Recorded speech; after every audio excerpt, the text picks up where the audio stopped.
Mesdames, Messieurs, bonjour. Merci de votre fidélité. Midi à Dakar et sur l'ensemble du réseau synchronisé de la RFM.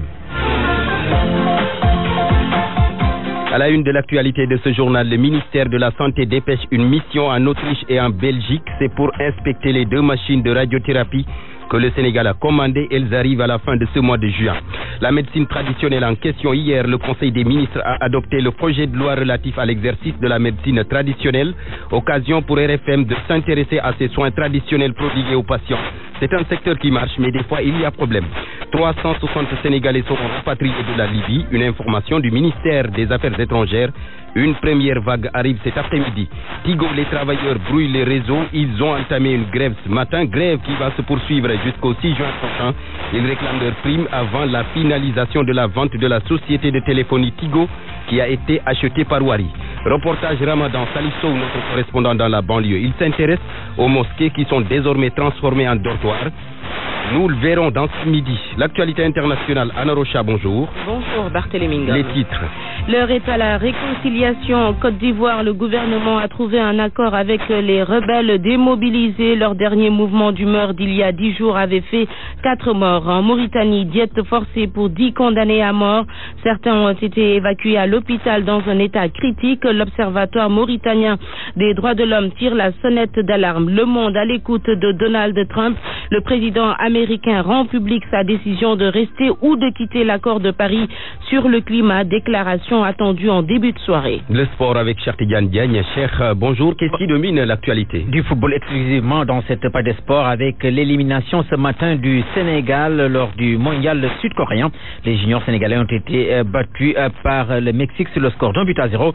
Un but inscrit en fin de partie. Vous entendrez le témoignage d'un de nos confrères basé en Corée du Sud. Le classement FIFA de ce mois de juin a été publié ce matin. Le Sénégal qui gagne 3 places et reste à la 2e place sur le continent africain. Justement, nous allons parler de l'équipe nationale du Sénégal qui se prépare à ses 2 rendez-vous le 5 et 10 juin prochain et on parle de l'équipe nationale à bien entendu. À suivre là donc vers midi 20 minutes. À suivre également la chronique hebdomadaire d'Abdoulaye Ndiaye. Georges Déthié Diop signe la revue de la presse. Point de vue sur la bataille de Dakar lors des législatives du 30 juillet prochain. Qui du pouvoir ou de l'opposition a plus de chances pour gagner la capitale sénégalaise? Débat vers midi 30 minutes.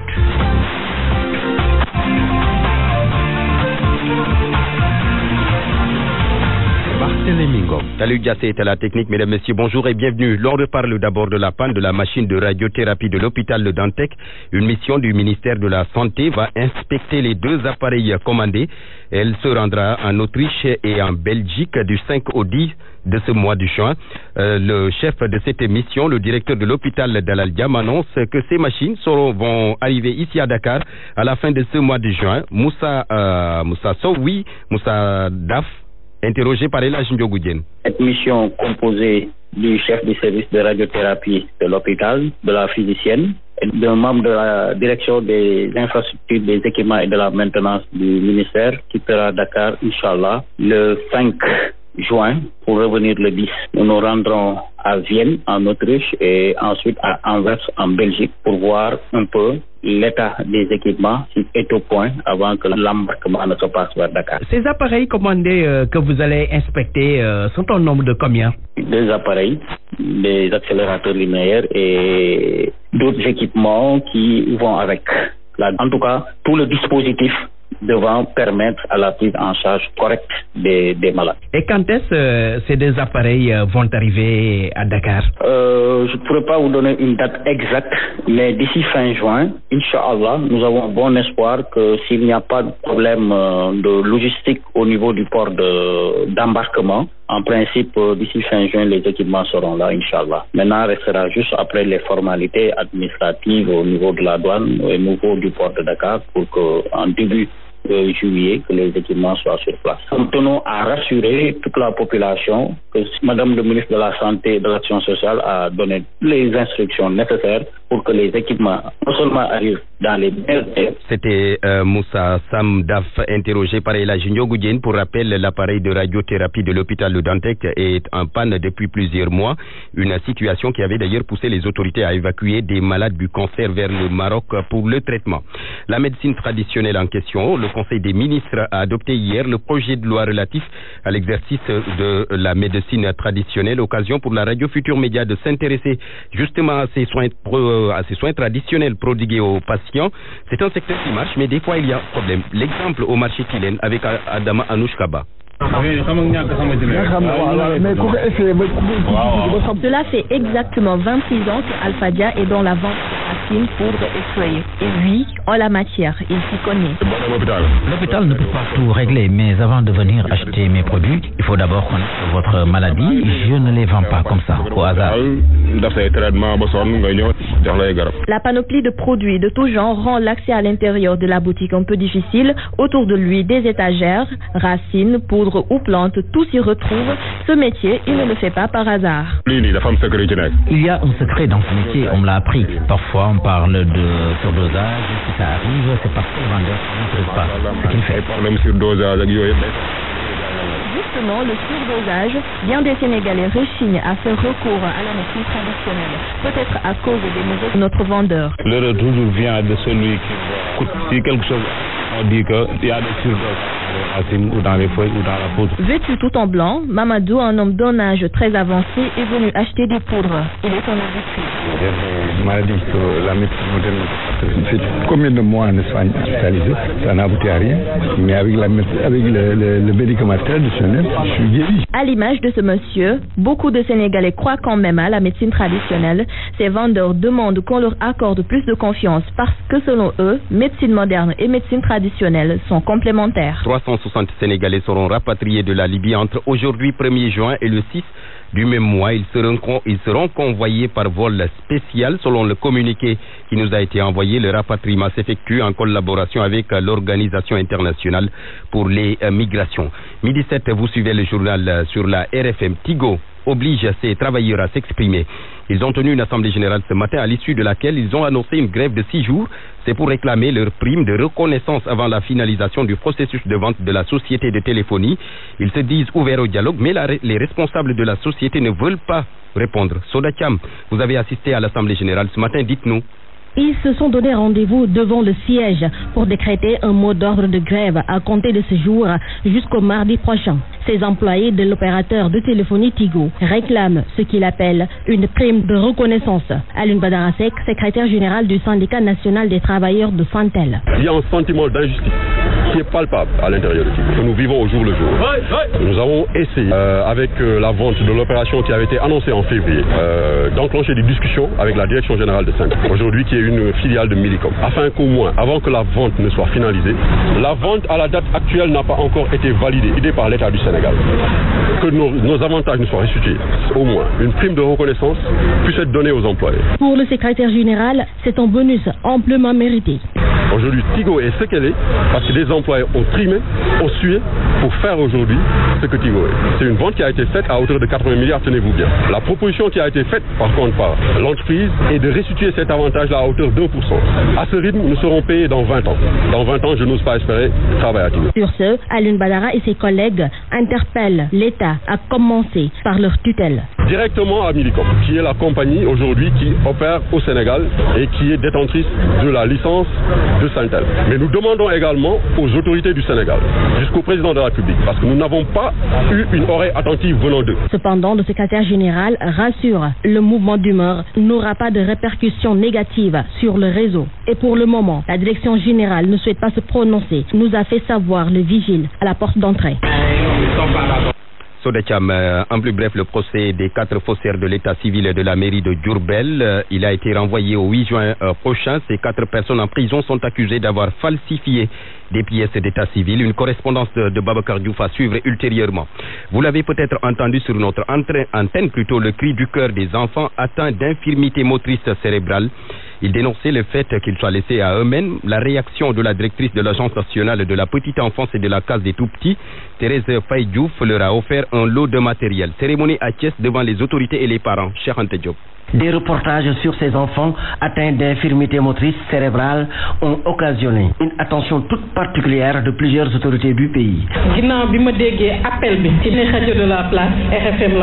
Étant informée de la situation des enfants handicapés, la directrice de l'Agence nationale de la petite enfance et de la case des tout-petits, Thérèse Faye Diouf, s'est déplacée à Thiès pour manifester sa solidarité et apporter un soutien important au centre de rééducation pour infirmité motrice cérébrale. Il s'agit donc d'accorder une attention particulière aux populations vivant une situation de handicap des enfants à besoins éducatifs et spéciaux. Inscrit en droite ligne de cette politique du chef de l'État pour contribuer à l'amélioration de la prise en charge des enfants. Cet appui pédagogique, matériel et financier des pensionnaires du centre Anne Mortier, CERFA, permettra à coup sûr d'améliorer modestement la qualité des interventions, mais surtout les conditions d'accueil et de prise en charge de ces enfants. André Dembowad apprécie à sa juste valeur l'effort consenti par la direction de l'Agence nationale de la case des tout-petits. Et aujourd'hui, l'État est venu nous épauler. Madame Thérèse nous a amené un lot de matériel et une enveloppe pour soutenir le centre. La directrice de l'Agence nationale de la case des tout-petits a pris la décision d'octroyer une subvention annuelle au centre de Thiès et Guédiawaye spécialisé dans la prise en charge des enfants atteints d'infirmité motrice cérébrale. RFM Thiès, Cheikh Anta Diop. Cheikh Anta Diop, projet du code de la presse sénégalaise adopté hier en Conseil des ministres. Le coordonnateur des associations de presse émet des doutes sur le contenu du projet. La CAP se demande aussi si ce projet sera rapidement voté par les députés. Georges Detche-Diop. Promesse quelque peu tenue. Seulement, la coordination des associations de presse ignore le contenu du texte adopté en Conseil des ministres. Mahmoudou Ibra Kane est le président de la CAP. Nous avions rencontré dans un séminaire le ministère de la Communication, de la Culture et de la Communication, qui nous avait soumis un projet qui a fait l'objet d'amendements de la part des acteurs des médias. Mais le ministère de la Communication ne nous est pas revenu pour nous dire quel est le projet de code qui sera présenté en Conseil des ministres.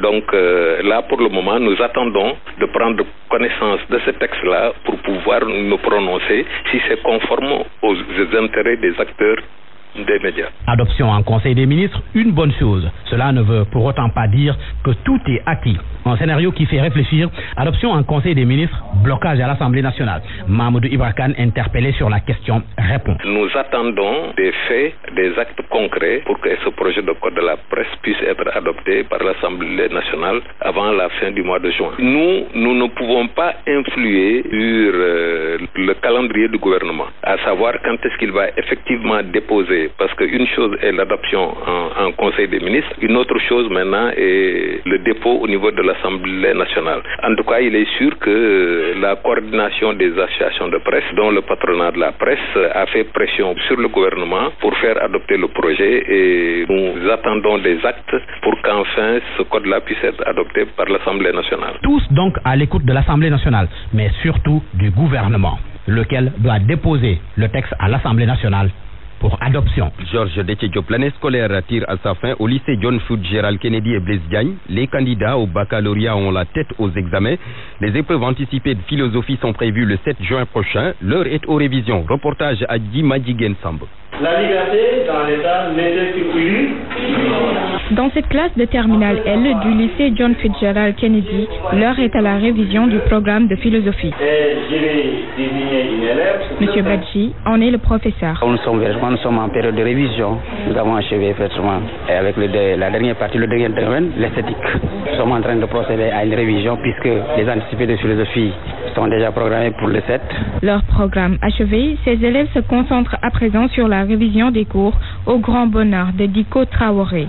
Elle semble avoir déjà assimilé ses leçons. Réflexion philosophique et tout ça. Oui, après on a fait nature et culture, domaine de nature et culture, individu, société et tout ça. Puis je fais des recherches. Je fais souvent des recherches avant qu'on entame la leçon. Pour moi, c'est parfait. On a un parfait prof, machallah. Il nous explique très bien les leçons. Une autre élève dans une autre situation, celle-ci s'inquiète un petit peu parce qu'elle n'a pas encore fini son programme. Vous avez terminé votre programme? Non. Il vous reste quoi encore? Épistémologie seulement. Cependant, le professeur avertit les apprenants, il n'est pas question d'apprendre par cœur les leçons. Si parcœuriser consiste à apprendre, à ingurgiter des savoirs sans comprendre, à les restituer sans comprendre, il va de ça que ce n'est pas un apprentissage. Il ne reste que quelques jours avant la tenue des anticipés de philosophie, mais la plupart des apprenants des lycées John Fitzgerald Kennedy et Blaise Diagne assurent y aller avec une sérénité. Le reportage de Adi Madjigen Samb, midi 15. Vous suivez le journal sur RFM et je vous en remercie. RFM 94.0, la radio en frisson. Frustration à Kaolack au lendemain des investitures. Le rassemblement du peuple qui se dit trahi menace de vote sanction. Si le schéma déjà tracé n'est pas rectifié, que la coalition se le tienne pour dit. Ibrahim Diamé. Les réactions d'indignation au lendemain des investitures commencent à Kaolack et c'est le rassemblement du peuple membre de la coalition Benno Bokk Yakaar qui ouvre le bal. Le mandataire du RP, Cheikh Ndaw, dénonce vigoureusement la façon dont les investitures ont été faites. Le sentiment c'est que les investitures ont été faites en catimini. Il n'y a eu aucune concertation. Ils cassent les investitures comme qu'ils cassent du cocaïne ou de la drogue. Parce qu'ils savent que la forfaiture ne passera pas. Et que le rassemblement pour le peuple n'est pas prêt à avaler tous les couleuvres. Et le membre fondateur du RP de mettre en garde de son parti n'écarte pas de claquer la porte de Benno Bokk Yakaar et de procéder à une forte sanction. Si le parti, je dis, n'a pas été considéré, on prendrait les mesures idoines, on va ramener à compte courant. Ça c'est clair. Vous n'allez pas voter pour la partie. J'ai dit que le parti se réunira et prendra des décisions. Même s'il faut quitter la coalition, moi je défendrai la position de quitter la coalition. Et Cheikh Ndaw de demander un bilan aux députés qui avaient représenté le département à l'hémicycle durant cette deuxième législature et qui auraient été reconduits sur les listes. On ne peut pas reconduire des gens qui n'ont fait aucun bilan à l'Assemblée. Ni question orale, je pèse mes mots, ni question écrite, ni aucune intervention télévisée ou radiophonique. Je défends quiconque de me dire quels sont les députés qui ont été élus sur la départementale. Ils n'ont jamais défendu la ville de Kaolack ou le département de Kaolack, ni à la télé, ni à la radio. Après les jeunes de la COJER, voilà qu'une autre faction de la coalition Benno Bokk Yakaar élève la voix et d'autres qui ne se sont pas encore identifiés ruminent leur colère en douce. Diamé Kaolack, Radio Futur Média. Direction Foundiougne où Pape Seydou Dianko a été désigné tête de liste. 12 de ses collègues maires du département obtiennent ainsi gain de cause. Ils l'ont désigné il y a juste quelques jours comme meilleur profit. Ces maires ont toujours récusé ou bien refusé que Abdoulatif Coulibaly soit le mandataire au niveau du département. Aminata Goudiaby.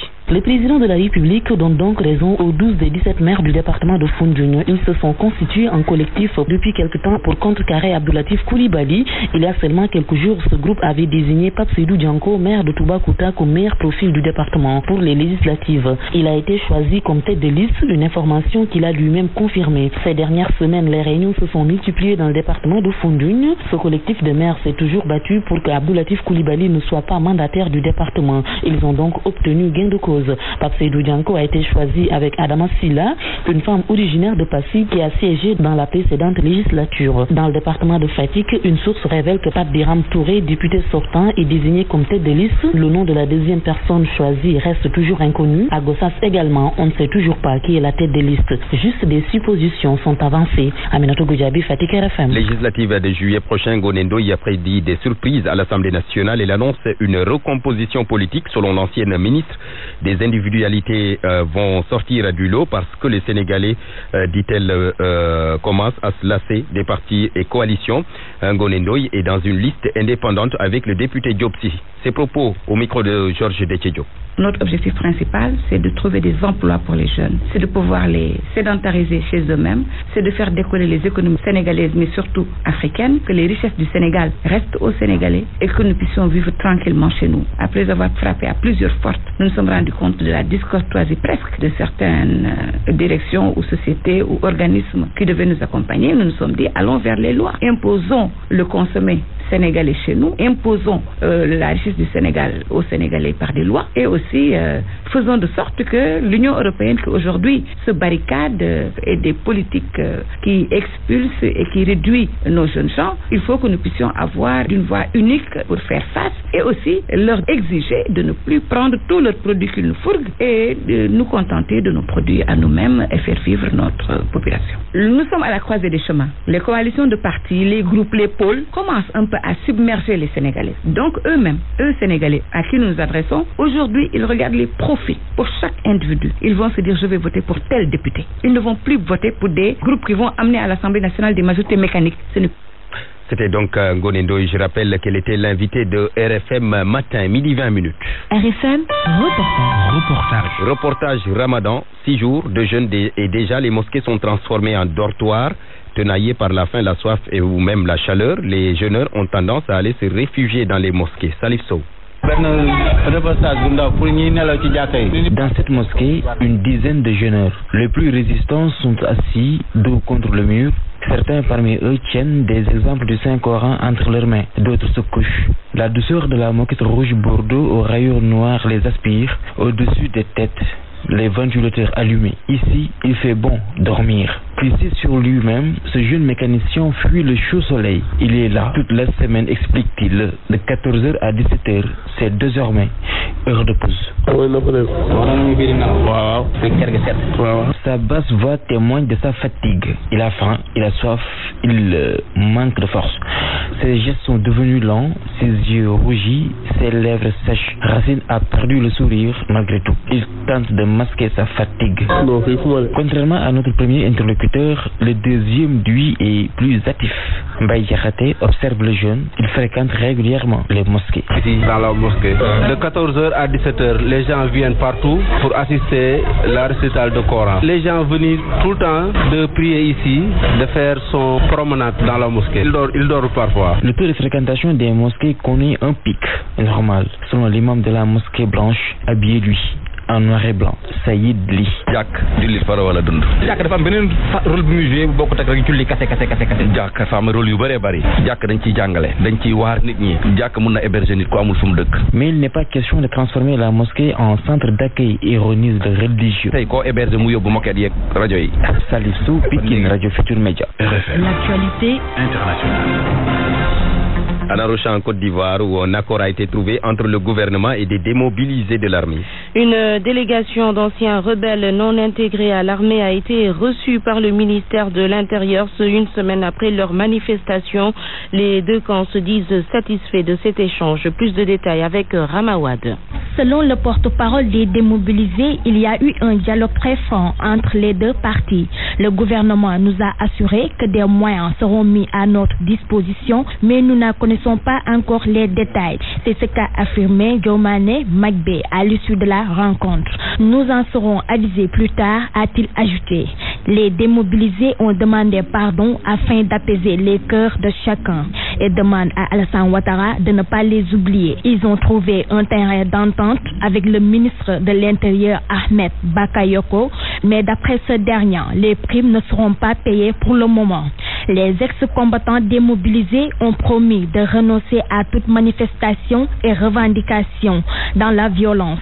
Ces derniers ont organisé un mouvement d'humeur qui a fait 4 morts il y a 10 jours à Bouaké, la seconde ville du pays, pour réclamer des primes. Le paiement de 18 millions de francs CFA de primes chacun, alors que leurs ex-frères d'armes intégrés dans l'armée ont obtenu 12 millions. Gramawad, Anorocha, jet forcé en Mauritanie pour 10 condamnés à mort.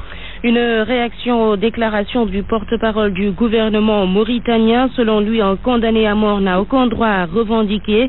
Ces prisonniers, au nombre de 10, ont été condamnés pour terrorisme. Dans un communiqué, l'Observatoire mauritanien pour les droits de l'homme a tiré la sonnette d'alarme sur la situation de ces prisonniers salafistes. Selon l'ONG, certains grévistes de la faim ont été évacués à l'hôpital dans un état critique.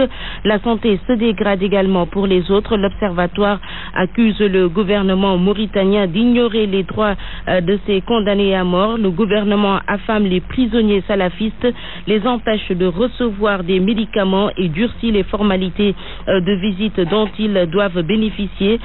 Pour rappel, 5 prisonniers salafistes sont morts l'année dernière en raison de difficiles conditions de détention, conclut l'Observatoire. Dans son communiqué au Niger, 44 personnes ont été retrouvées mortes en plein désert dans la région d'Agadez. Parmi les victimes, il y aurait des bébés selon des sources humanitaires relayées par l'agence France Presse. Ces migrants tentaient de se rendre en Libye, Barthélémy. En France, nouveau rebondissement dans l'affaire Ferrand. Le procureur de la République de Brest a annoncé l'ouverture d'une enquête préliminaire dans l'affaire immobilière Richard Ferrand. Il s'agit de l'actuel ministre français de la cohésion des territoires. Selon la presse française, Richard Ferrand, un proche du président Emmanuel Macron, aurait fait bénéficier à sa femme de l'attribution d'un marché de location d'une mutuelle d'assurance. À l'époque des faits, Richard Ferrand était directeur général de cette société. Macron a des commentaires. Le monde suspendu à la décision des États-Unis de rester ou de quitter l'accord de Paris sur le climat. Donald Trump s'exprime dans les prochaines heures pour se décider. L'Union européenne, le Vatican et des sénateurs démocrates élèvent la voix pour demander au président américain de ne pas torpiller cet accord qui permet de protéger la planète, nous dit Mohamed Ali Mouba. Plus que quelques heures pour savoir si les États-Unis restent ou se retirent de l'accord de Paris sur le climat. Dans les couloirs de l'ONU qui a obtenu cet accord international pour lutter contre le changement climatique, l'inquiétude est à son comble. Même si des diplomates soulignent l'imprévisibilité du président américain, ils se disent aussi réalistes sur le très probable retrait des États-Unis de l'accord de Paris. Pas de nouvelles de l'administration Trump au lendemain des plaidoyers. Il s'est enfermé à double tour dans sa tour d'ivoire. Plusieurs multinationales comme Apple ou encore le pétrolier Exxon ont expliqué au président leur intérêt à ce que soit respecté l'engagement pris par Barack Obama. 40 autres sénateurs démocrates s'inquiètent eux aussi dans une lettre de la perte de crédibilité et d'influence pour le pays en cas de retrait d'un texte approuvé partout dans le monde. Mais Trump réfléchit, dit-on, toujours. Dans son esprit, la lutte contre le changement climatique n'est pas le seul enjeu. Idéologue ou stratège, plusieurs de ses conseillers insistent pour qu'il respecte la promesse martelée durant la campagne. Si les États-Unis décident malgré tout de quitter l'accord sur le climat, deux options s'offrent à eux. Il faudrait se retirer de la Convention cadre des Nations Unies pour le climat et pourrait quitter l'accord dès 2018.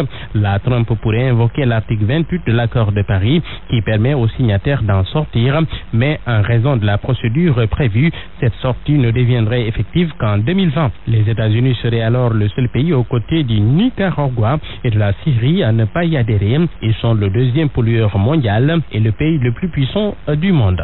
Mohamed Ali Mouba, décision attendue donc en début de soirée, 19h précisément, heure de Dakar, Barthélémy. Merci beaucoup Anna Rocha. Parole aux auditeurs. L'actualité, qu'en pensez-vous?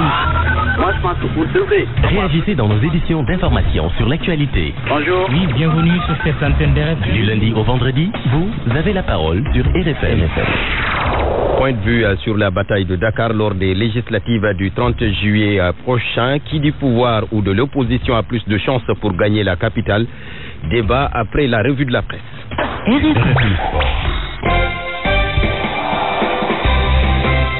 Cher Tidjane Diagne, bonjour. Bonjour à vous Barthélémy. Mondial junior de football, le Sénégal malheureusement n'ira pas plus loin qu'en 2015. Pas de quart de finale pour le Sénégal. À cette compétition, les juniors sénégalais ont été éliminés ce matin par le Mexique 1-0. Un but en fin de partie signé Ronaldo Cisneros. Alioune Gueye, arrière gauche des Lionceaux qui évolue à Niary-Tally, a été expulsé à la 70e minute de jeu. La déception, bien au rendez-vous après cette déconvenue selon notre confrère Adam Ndione que nous écoutons. Ça a été une véritable déception pour le Sénégal, dans le sens où il y avait carrément de la place aujourd'hui lors de ce match contre le Mexique. Peut-être que brièvement rappeler le parcours du Mexique qui n'a pas brillé, une victoire modeste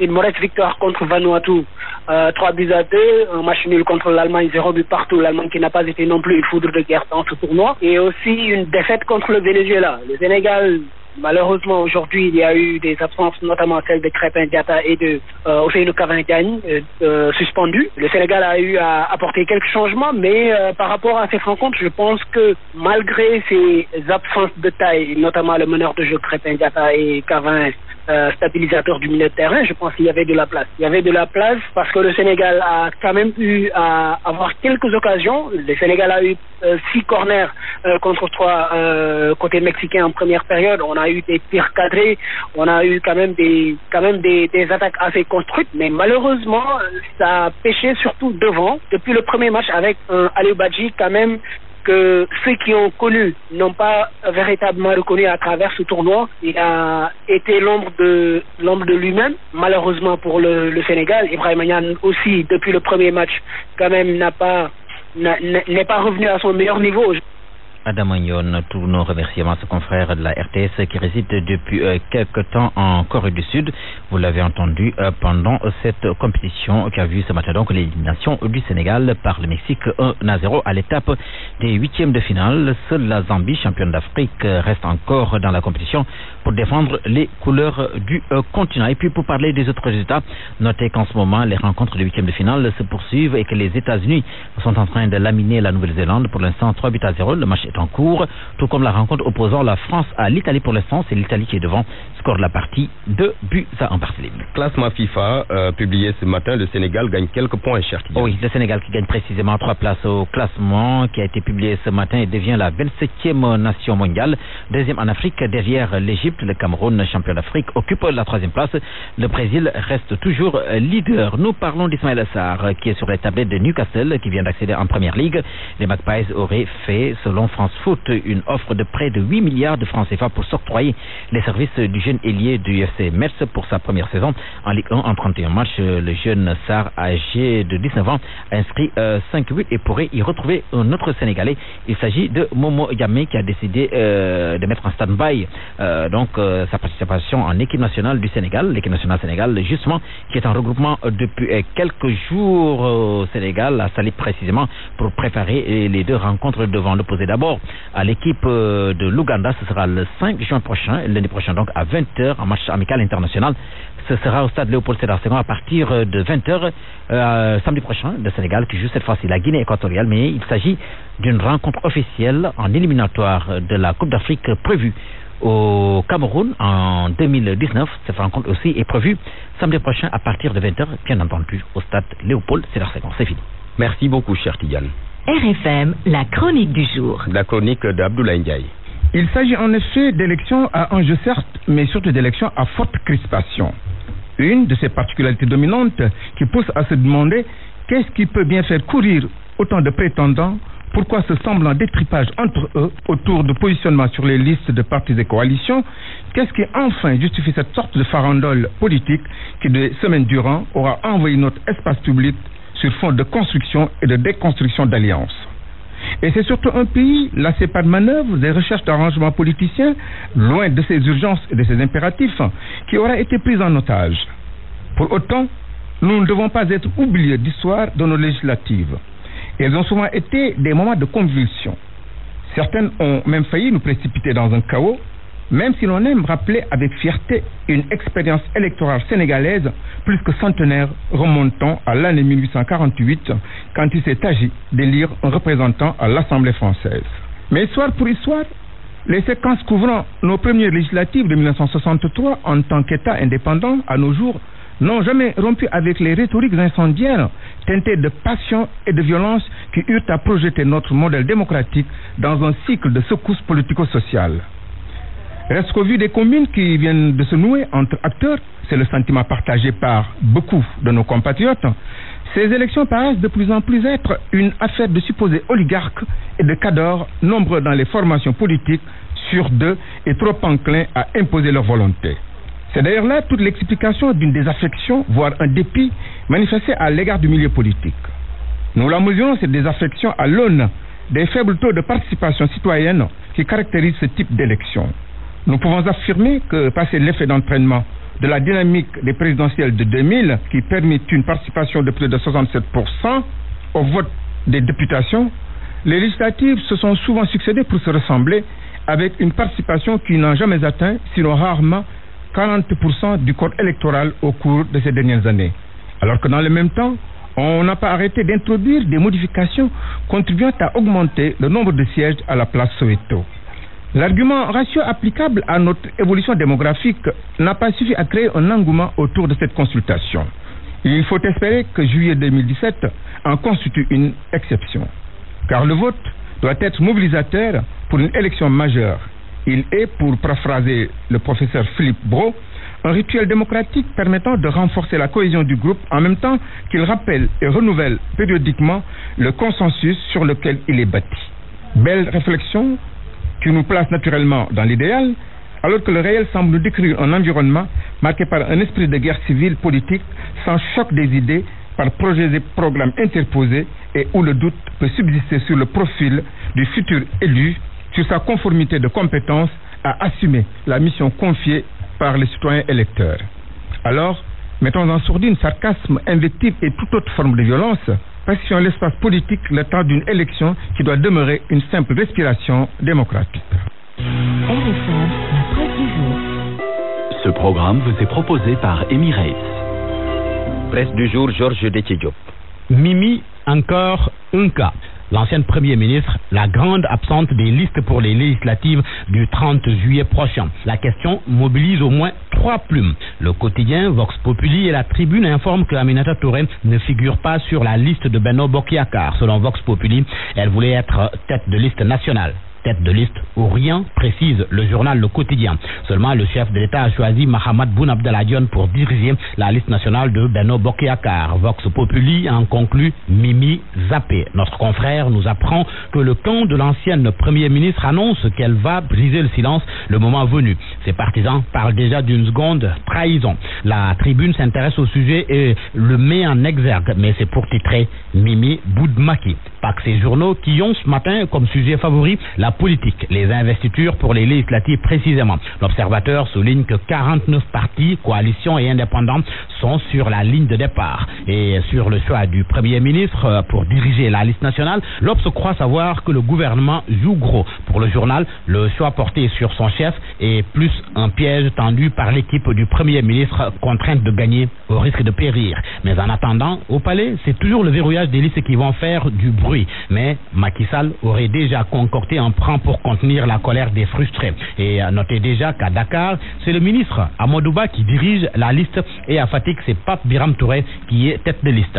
Ils font partie des hommes et femmes du président, comme l'indique Libération. Le journal cite entre autres, et leur photo à l'appui à sa une, Amadou Ba qui dirige la liste à Dakar, où on retrouve Diouf Sarr, Santi Agne, Jean-Baptiste Diouf, Moustapha Diop à Louga, Mansour Faye à Saint-Louis avec Khoudia Mbaye, Mikaba à Guédiawaye, Efas à Léoussal et compagnie, Awagé à Kaolack, suivi de Khoré Chnia. C'est pendant ce temps, enquête évoque les choix forts de Macky Sall. Mon confrère semble confirmer Libération et les autres titres sur le choix porté sur Amadou Ba pour diriger la liste Benno Bokk Yakaar à Dakar. Enquête apprend qu'à Thiès, Sirédia est investi au détriment de Thierno Alassane Sall. Et qu'en est-il de Touba? Le journal note que là-bas, Khalifa a été court-circuité. Pour cause, Cheikh Abdoul Ahad Mbacké Gaïndé Fatma, très proche du maire de Dakar, a été investi tête de liste départementale au détriment de Moustapha Cissé Lo. Khalifa Sall, on l'a dit et on le rappelle, dirige la liste nationale de Manko Tahaou Sénégal. Manko que les Échos appellent la coalition des frustrations. Les Échos fait état d'une répartition des postes déséquilibrés au profit du grand parti et de Réumi. Le journal résume la situation à Manko Tahaou Sénégal. Initiative 2017 frustrée, Idi et Gakou bien servi, Thierno Bokoum écarté, Elentine et Aminata Diallo largués. Et l'Obs de faire savoir que Khalifa Sall fait une OPA sur les 4 postes de Dakar. Intéressons-nous à présent à la coalition Ouattou Sénégal, comme l'a fait du reste le journal Les Échos, pour qui les leaders se cachent sur la liste nationale. Seul Omar Sarr est sur la départementale. Pape Diop, Mamadou Diop Decroix, Mamadou Lamine Diallo, Madi Kenyang, Habib Sy, tous se sont réfugiés sur la nationale. À la une du journal Le Soleil, des échos de la réunion hebdomadaire du Conseil des ministres. Le quotidien national relève que le projet de loi portant code de la presse a été adopté hier. En sport football, Sénégal-Guinée équatoriale, ce sera sans Diao Baldé Keita. Il ne jouera pas non plus contre l'Ouganda. Selon Stade, Keita Diao Baldé est forfait. La raison, il est victime d'une inflammation au genou gauche. À vos kiosques et bonne lecture. Ce programme vous a été proposé par Emirates. Point de vue. Regard croisé sur l'actualité du jour. Point de vue sur la bataille de Dakar lors des législatives du 30 juillet prochain. Qui du pouvoir ou de l'opposition a plus de chances pour gagner la capitale sénégalaise? Le débat donc c'est maintenant. Nous avons en ligne 2 journalistes. D'abord Babacar John. Babacar, bonjour. Bonjour Barthélémy. Vous êtes journaliste, analyste politique. L'autre intervenant, Momar Diong. Bonjour Momar. Il a quitté Momar Diong que nous allons retrouver tout à l'heure. Momar Diong, journaliste, directeur de publication de Visiomag. Babacar John, vous êtes en ligne. Vous êtes journaliste, analyste politique. D'abord, qui du pouvoir ou de l'opposition a plus de chances pour gagner la capitale sénégalaise? Barthélémy, merci. Bon, je crois quand même qu'en attendant aujourd'hui que Amadou Ba ait été choisi tête de liste, en tout cas pour diriger Benno à Dakar, je crois que c'est une grave erreur. Parce que ça zappe un peu l'unité ou à la limite l'harmonie de la paire. Ah oui, bon, vous pensez qu'Amadou Ba, coordonnateur de la paire au Parcelles Assainies, n'a pas en tout cas le profil idéal pour faire gagner Benno Bokk Yakaar dans le département? Non, ce qui s'est passé, Barthélémy, c'est qu'Amadou Ba n'a jamais prouvé que les militants de la paire. Moi, je ne l'ai jamais vu organiser un meeting. Je ne l'ai jamais vu, en tout cas, montrer... Donc pour vous, Monsieur John, politiquement, il n'a pas encore mouillé le maillot, comme on le dit. Du tout. Parce que ce qui s'est fait, en tout cas, dans les partis politiques, quand quelqu'un aspire à diriger un département ou en tout cas une localité, c'est qu'il doit aller dans la base. On doit le voir, mouiller le maillot, comme tu l'as dit tantôt. On doit le voir, appeler les militants à la mobilisation. Ce qu'on n'a pas du tout vu avec Amadou Ba. Maintenant, il est vrai que les Parcelles Assainies sont une zone assez importante, parce que les Parcelles Assainies quand même sont un peu quand même le cœur le cœur de Dakar. Donc aujourd'hui, choisir quelqu'un au Parcelles Assainies voudrait dire que donc ça aura plus de chances de gagner Dakar. Mais ce qui n'est pas évident avec Amadou Ba. Parce qu'il y a également Grand Yoff, on a vu que Mimi Touré a été zappée. Et certainement, elle a donc quelques gars, quelques militants qui sont avec elle au niveau de Grand Yoff. Aujourd'hui également, vous avez dû lire donc Sénémédia qui a écrit que Mbaye Ndiaye a boudé le Conseil des ministres hier. Donc cela veut dire qu'il y a donc aujourd'hui des frustrations. Il y a problème. Monsieur Diong, vous gardez la ligne. Momar Diong vient de nous rejoindre. Monsieur Diong, bonjour. Bonjour. Vous êtes journaliste, directeur de publication de Visiomag. Vous partagez cet avis de Babacar John qui disait il y a un instant que Amadou Ba en tout cas n'est pas le bon profil pour faire gagner la coalition Benno Bokk Yakaar au niveau du département de Dakar. Vous partagez cette idée-là? Écoutez, la première fois qu'on a vu Amadou Ba s'engager en politique, c'était lors du référendum du 20 mars 2016. Et il me semble qu'il n'a jamais joui quand même d'un ancrage au niveau de la base. Son principal atout reste quand même sa puissance financière. Et là, ça peut être contre-productif. On peut... Mais au Sénégal, on a l'habitude de dire que la politique et l'argent aussi, ça rime. Oui, mais quand même distribuer de l'argent, en veux-tu, en voilà, de façon aussi outrancière, juste pour avoir les voix des Sénégalais, à un certain moment quand même, ça peut créer un dégoût et un rejet. Sinon, une certaine défiance de la part des populations. C'est à ce niveau-là que ça pourrait être contre-productif. Et le pouvoir, en l'occurrence Benno Bokk Yakaar, a affaire à forte partie. Il ne faudrait pas perdre de vue que depuis 2009, c'est Khalifa Sall qui règne sans interruption sur Dakar. Les 2 contre-performances qu'il y a eu, c'était lors du référendum du 20 mars, et là, c'était une consultation populaire, et c'était lors de l'élection au Haut Conseil. Et c'était un scrutin au suffrage indirect. Mais sans interruption depuis 2009, il gagne. La seconde chose aussi, c'est que sur les 7 investis de Taxawu Sénégal, on se rend compte que les 4 sont des lieutenants de Khalifa Sall et qui jouissent d'un ancrage au niveau de la base. C'est des maires de communes. C'est Bamba Fall, c'est Barthélémy Diaz, c'est Babacar Meng pour ce qui est de Anne Belair. Donc pour vous, Monsieur Diong, politiquement parlant, les Bamba Fall et autres sont plus connus que Amadou Ba. C'est ce que vous voulez nous faire comprendre? Mais écoutez, vous avez vu et pu mesurer l'adhésion dont bénéficie un Bamba Fall, ou de l'attachement dont il bénéficie auprès de ces populations lors de son emprisonnement. On a vu que c'est vraiment tout Médina quasiment qui était mobilisé pour exiger la libération de Maba. Oui, mais la Médina aussi n'est pas le département de Dakar. Non, c'est pas le département de Dakar, mais c'est pour vous dire, et rejoignant John, qu'en réalité, pour ce type d'élection, c'est important d'avoir un ancrage au niveau social. Et la particularité de ceux qui sont investis au niveau de Tahaou Dakar, c'est qu'ils bénéficient de ça. Et il y a aussi une autre donne qu'il ne faut pas perdre de vue, c'est le coefficient personnel aussi de Khalifa Sall à Dakar, et qui est intact, qu'il me semble.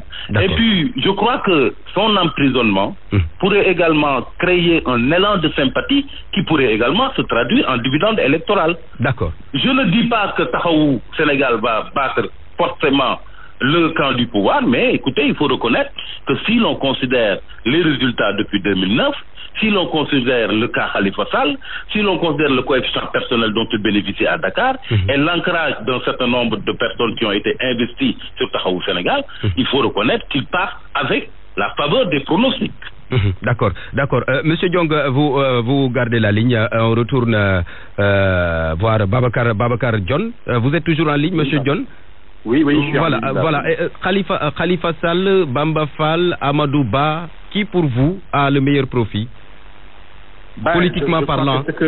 Non, je crois que ce que Maman Diong vient de dire est assez éloquent. Parce que pour vous dire également qu'on a oublié de citer le maire des Parcelles Assainies. Donc il y a Boussassi qui est le maire des Parcelles Assainies. Et Amadou Ba donc va débuter. Je crois avoir entendu que Amadou Ba est en train de vendre donc un certain grand rassemblement entre les Parcelles Assainies, Grand Yoff et tout ça, pour pouvoir donc s'imposer face à Khalifa Sall. On sait que donc Khalifa Sall a le buzz aujourd'hui, d'autant plus qu'il est en prison, et on sait donc tout le rassemblement autour de lui, autour de sa personne. Même si Abdoulaye Diouf Sarr a été choisi donc pour figurer dans la liste du département, je crois qu'il aurait été beaucoup plus admissible pour l'APR, ou en tout cas pour Benno Bokk Yakaar, d'avoir quelqu'un comme Abdoulaye Diouf Sarr, par exemple, tête de liste, même si Yoff quand même est assez minima par rapport au Parcelles Assainies, tout ça. Mais au moins lui, il a gagné donc lors des élections locales, il a gagné sa localité. Sinon, si Abdoulaye Diouf Sarr, par exemple, n'avait pas été choisi, il aurait été un candidat du PS. Par exemple, à Grand Dakar, il y a un maire PS, à Plateau, il y a un maire PS. Donc pour choisir un leader qui vient de l'APR, il aurait été plus intéressant donc d'avoir quelqu'un qui a déjà gagné sa localité, parce qu'on ne peut pas se baser sur le référendum pour dire que oui, Amadou Ba a gagné tout ça. Donc ce choix, vous voulez dire que ce choix risque de causer un préjudice à Benno Bokk Yakaar? Mais bien sûr, et ça zappe, je l'ai dit tantôt, ça zappe l'harmonie de l'APR. Parce que si jamais les militants s'engagent à faire gagner la liste du département, s'ils parvenaient à le faire, et Amadou Ba va se sentir du coup comme le responsable de Dakar. D'accord. Et on n'oublie pas, on va dans la perspective des élections locales de 2019. Et donc, nécessairement, celui qui va gagner et qui est tête de liste va se considérer comme de fait le maire de Dakar s'il a fait gagner. Merci. En 2019. Merci beaucoup. Je crois que c'est tout cela qui va mettre donc le parti dans un bouillonnement qui ne serait pas bien pour moi. Merci beaucoup, Babacar John, journaliste, analyste politique. Rendez-vous à 13h. On termine avec Momar Diong. Momar Diong, est-ce que vous allez qualifier ce choix de Amadou Ba comme une erreur de Benno Bokk Yakaar? Écoutez, moi je pense que c'est juste la manifestation de la tare congénitale que traîne le parti présidentiel depuis sa création. C'est un parti qui n'est pas structuré. Souvenez-vous de toute la polémique qu'il y a eu autour du patron de Dakar. Il y a beaucoup de personnes qui ont de l'ambition pour diriger Dakar. Souvenez-vous, Abdoulaye Diouf Sarr, Youssou Ndour, Seydou Gueye, Aminata Touré, Mbaye Ndiaye. Vous voyez que tous ces gens-là ont des ambitions pour diriger Dakar. Et c'est des gens qui bénéficient davantage d'un ancrage au niveau de la base qu'Amadou Ba. Mais Amadou Ba a un atout, ministre de l'économie et des finances. Il a sa puissance financière et c'est comme s'il bénéficiait d'un parachutage. Et je crois que ce n'est pas pour vraiment créer dans les meilleures conditions, d'aller dans les meilleures conditions à ces élections législatives de la part de Benno Bokk Yakaar. Merci beaucoup Momar Diong, journaliste, directeur de publication de Vision Mag. Rendez-vous donc à 13h pour la suite de ce débat. La météo à présent, un temps ensoleillé prédominera sur l'ensemble du territoire. Les visibilités seront également bonnes. Les vents seront de secteur nord-ouest à sud-ouest et d'intensité faible à modérée. La chaleur se maintiendra à l'intérieur du pays, principalement sur les régions est et centre centre où les températures maximales seront comprises entre 40 et 44 degrés. Sur les zones situées à l'extrême ouest comme Saint-Louis, Dakar et Cap Skirring, le temps sera plutôt doux avec des températures maximales qui n'excéderont pas 32 degrés. Mesdames, Messieurs, c'est la fin de ce journal. Quelques informations à retenir. Le ministère de la Santé qui dépêche une mission en Autriche et en Belgique. C'est pour inspecter les 2 machines de radiothérapie que le Sénégal a commandées. Elles arrivent à la fin de ce mois de juin. La médecine traditionnelle en question. Hier, le Conseil des ministres a adopté le projet de loi relatif à l'exercice de la médecine traditionnelle. Occasion pour RFM de s'intéresser à ces soins traditionnels prodigués aux patients. C'est un secteur qui marche, mais des fois, il y a problème. Et puis, 360 Sénégalais seront rapatriés de la Libye. Une information du ministère des Affaires étrangères. La première vague arrive cet après-midi. Ce journal vous a été présenté par Barthélémy Ngom. Alou Diassé était de l'autre côté de la baie vitrée. À vous qui nous suivez, merci de votre fidélité. Prenez soin de vous. L'info revient à 13h, un journal en Wolof avec Ngoné Ngom. La suite du programme Dialgati Khibar, c'est maintenant.